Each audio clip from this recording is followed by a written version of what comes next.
Hi guys! For today's video guys, nandito tayo ngayon sa Pure Gold ng Payatas. Ang katabi niyan guys is Jollibee.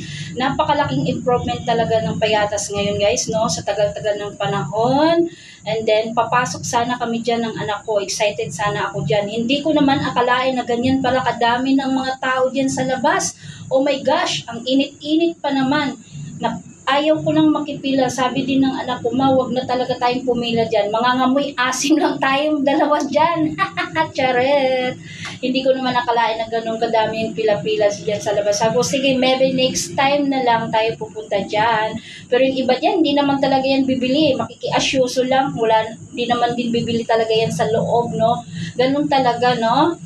Ayan, and then, sabi ng anak ko, uwi na lang daw kami. Ayan, nakuhanan ko pa yung napakagandang ulap na yan, no? Wala kaming magawa, kundi nagtawanan na lang kami ng anak ko dahil sa sobrang init ng panahon.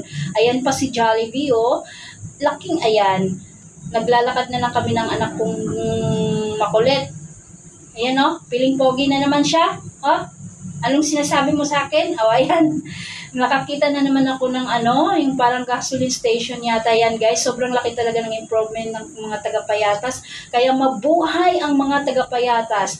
I'm proud to say I'm taga-Payatas, no? Kaya yung nagsasabi diyan, mabaho ang Payatas. Hoy, mabango na ang Payatas ngayon. Ayan, bumili yung anak ko ng palamig. Pag siya talagang kasama ko, nakakakalbo talaga ng bulsa. And then, back to work na naman ang inyong Madam Lokuring. Kasi, magwa-walking ako papunta dyan sa overpass na yan.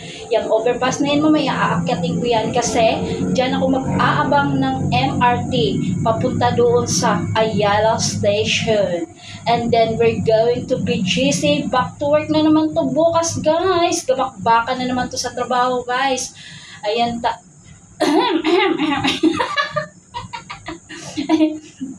Umakyat ako dyan guys, sobrang hingal ko dyan guys, kaya pagdating sa baba, halos hindi na talaga ako makahinga. Ewan ko ba, kasi sobrang taba.